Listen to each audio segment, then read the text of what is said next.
What's up everyone, it's Dakota and welcome back to another Magic the Gathering video, and it's probably no surprise to anybody whether you play Magic competitively or casually that Commander / EDH is probably easily the most popular Commander format. Now, I think it's pretty obvious from all the Commander product that gets pushed out, with every standard set getting one, and now every modern, straight to modern set gets a Commander deck release. We kind of understand why, the product we pushing, and we can gather from all that information that, the format is probably easily the most popular format of Magic to play and just the go-to for a lot of casual players and even some competitive players, as there is a competitive EDH format. However, I'm going to be kind of looking at and breaking down kind of the Commander format and exactly why it's so popular among casual players, and even a little bit of an insight into the competitive side of things. While I don't personally play EDH myself, I definitely, at least before, in like the early to late 2010s, it was a format that I really enjoyed playing, and I think for me as a player kind of helped me to get a little bit better and understanding some complicated interactions and things like that. But that's all things we're going to kind of get into as we kind of explain the format and go into some of the finer details of why I think it's easily one of the most popular formats to play in Magic. But of course, before we get too deep into all the details and the nitty-gritty of the video, if you're not already subscribed to the channel and you want to see more videos, I do a lot of Pioneer and Modern content, as well as these longer form videos that you're seeing right now. So if that's something that interests you, please consider subscribing to the channel and ring the notification bell so you know when future videos get posted. And of course, go into the link down below. You'll find my Discord server link. Go ahead and join over there as well. Almost to 500 subs. This is going to be the halfway point to our journey to 1K by the end of the year. So I would appreciate any and all help that I can get to make that goal a reality and work towards trying to do this thing full time. So without all that way, let's go ahead and get into the video. So before I can really get into some of the points that I think make Commander kind of this game that draws in and keeps players in, we have to go over some of the rules and kind of understand exactly what makes the format unique from any other constructed format. So the basic rules are that you have a deck that is 99 cards plus one Commander, and your cards need to be within the color identity of your Commander, which means that in the converted mana cost of your Commander, if it has red, white, blue, and green, then you can only play cards that are red, white, blue, and green that reference red, white, blue, and green in their text box, in their mana costs, and lands that tap for a specific color of mana, like your Temple Gardens, stuff like that, tap for green and white. Your text box on those lands cannot directly reference or show producing colors of mana that are not in your commander's color identity. And it kind of creates restrictions in two different ways. So we know that in Commander you have a 99 card deck, and your spells and your lands, except for non-basic lands and cards that state otherwise, that you can only play one copy of them. So instead of getting to play 4 Flooded Strand, you only get to play 1. Instead of getting to play 4 Ragavan, you can only play 1. And it kind of builds this dynamic where you're trying to build a deck either around your Commander, or you're trying to pick a Commander to go around the group of cards that you want to play to best kind of give yourself a chance to play something of a coherent game plan, play something that ends up being really cool and overall just has a lot of fun. And I think that's kind of where the first thing that we need to start at is that deck building becomes very much straightforward. Even if you have a Commander that's suboptimal, technically suboptimal, if you have a Commander that doesn't really even go into your game plan and everything, the deck building that you do ends up being a lot of fun, because you just get to play any cards that you want, any cards that are going to be a lot of fun and create some either very chaotic board states or some really cool interactions, and getting to play with a Commander that you just genuinely enjoy playing.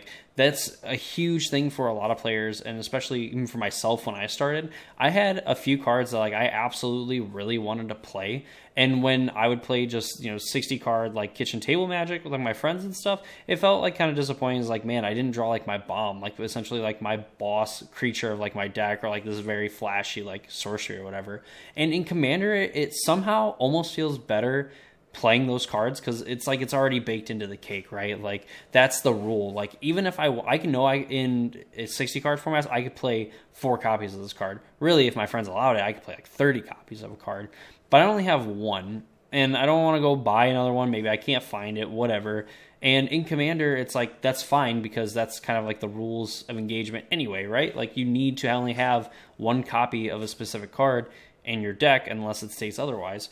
So the fact that for a Commander player, even though you are less likely to draw one of in a 99 card deck, regardless of like tutors, draw spells, whatever, a 1 in 99 chance of like seeing that card versus like a 1 in 60, you have better odds playing in a 60 card format to see that card theoretically. But it's definitely not as fun, playing a one of in your 60 card deck and not drawing it versus playing a one of in your 99 card deck and not drawing it, because you have some other cool things and some kind of like flashy things going on. And I think that's something that initially just draws players into playing the game, is that you can play these cool one of cards that you have, and it's not necessarily a feel bad if you never see them.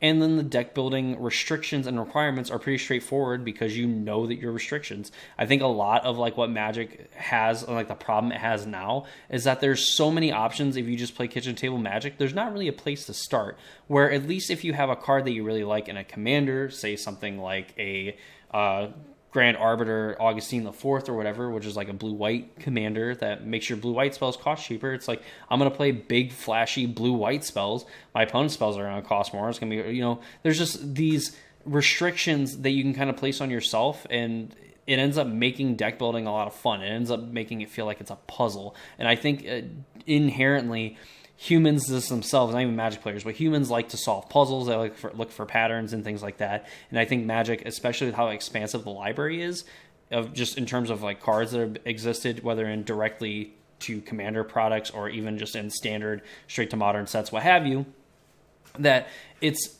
a puzzle that players want to solve. And when you have so many pieces, like a 10,000 piece puzzle is like impossible for like a normal person to put together. But when you take that 10,000 piece puzzle and you turn it to a 500 piece puzzle, well, then that's a lot more manageable and it ends up being a lot more of an enjoyable experience. And I feel like Commander kind of offers that kind of streamlined deck building, to where even if you don't necessarily want to follow like that kind of streamlined deck building, your deck has the more of the potential to be a lot more fun and kind of definitely incentivizes you, because that's how you play the format, in playing kind of like these sweet one-ofs that you put in your deck that normally wouldn't see play or really wouldn't be playable in like some other 60 card formats, especially if you get into like more of the competitive, like constructed level events. So definitely going to knock two birds out with one stone. It's a straightforward deck building that allows you to play with some of your favorite cards, and it doesn't feel bad if you never see them. Moving on to like the next point, and staying in the same vein of like the deck building restriction of one copy of a card per deck essentially, is that the games just feel different. While we know in competitive Magic, when we play against something like Team of Rhinos, we can always expect at least one Violent Outburst and probably one Shardless Agent. We're going to see Fire Ice. We expect to see these cards in a game-to-game. And in theory, with like a Commander game, the games are going to play out different. You're not normally going to have these games where, turn one is going to be this into this into this. Of course, like there's those dream starts for any Commander deck, or really like for any deck in general, where you get to do the best possible thing turn one, best possible thing turn two, so on. But in games of Commander, it's different. You can have these kind of different opening starts where maybe your deck ends up playing really quick, and through the first few turns of the game. Now you end up drawing the half of your deck that wants to play kind of a later and longer game. And of course, like mulliganing aside, you just end up seeing different cards. You end up finding different synergies, different strategies, kind of figuring out what your deck wants to do and kind of playing like these multiple card combos and playing multiple combos in your deck, to where maybe you win the game with infinite damage and then you're able to produce infinite mana and like mill your opponents out. Just as an example, the games feel different.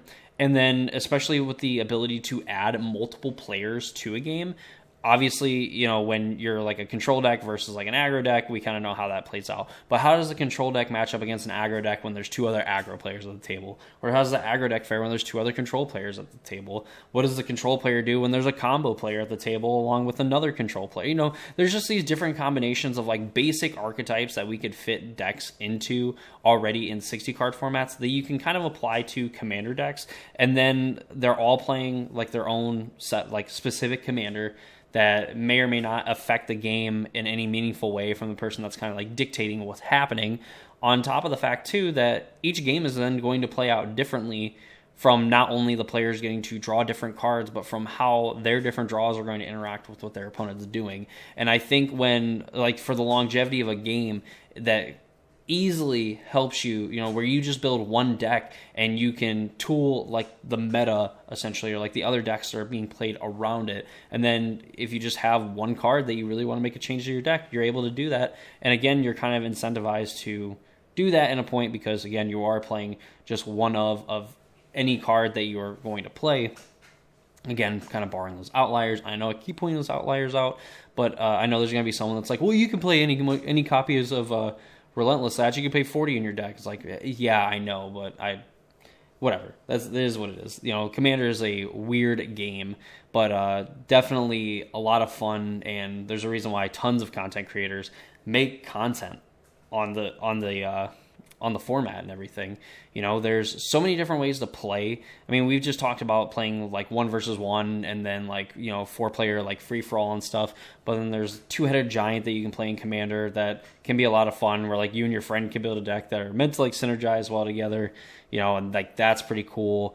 You could play something called like Arch Enemy, which is essentially like 1 versus 3. You can play Planar Chaos, which is like this, where planes are involved and crazy things happen. And then there's also like I think it was like Kings or something like that, where you'd have like a 3v3 game, and you'd have to take out a player on the side before you could attack a player in the middle, and once the player in the middle dies, like the game's over. There's just so many different variants and ways that you can play the game. Of course, like you've probably seen like some of the like bigger Commander channels, like Star City Games, like Commander's channel, and any of the other ones. I can't really remember because I don't really like watch Commander. But different styles of like building decks, where there's the restrictions different, where in the art the player, or the character's only using their right hand or whatever, or they're all sitting or something. So just crazy things like that. Players are super committed to finding like these crazy and weird combinations, and that makes a lot of fun. It's a lot of good content, and even for some competitive Magic players as well that play like Modern, Pioneer, or whatever, it's kind of fun looking at decks that just do kind of cool things.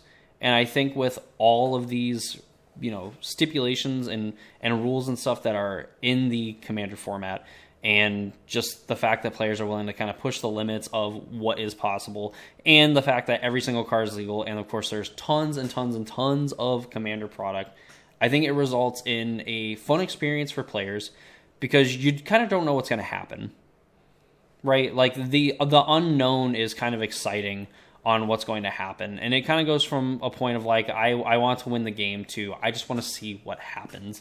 And I think when you kind of get players to keep coming back into the game and everything, they keep wanting to play it, because the game presumably is going to play out differently. It's going to kind of incentivize people and want people to build more decks so they can do different things in a game. You can swap out commanders, and the game just ends up being infinitely more exciting from the player side of things, when you just kind of get to do whatever you want to do, and you get to have some cool stories. Like a player that's casting a Ravages of War, and then the entire table finds a way to like save all their lands, so the Ravages of War player ends up like just blowing up all of their lands.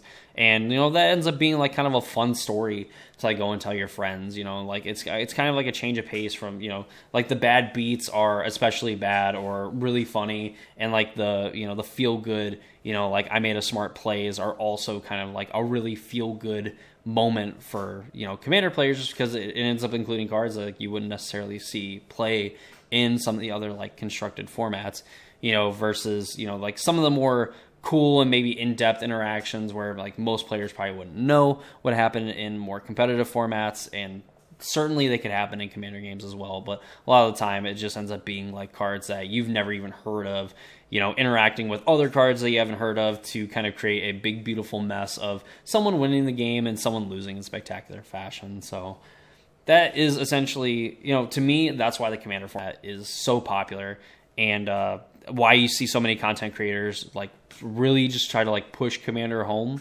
And I mean, for a while there, like I did a little bit of Commander content for like a different channel, just because again, like, it is very popular, and rightfully so. I mean, that's why, anybody can see all the products and stuff that get made for Commander, all the Universes Beyond stuff, every standard set just having pre-constructed decks, and then there just being Commander pre-con decks, period, is like their own thing.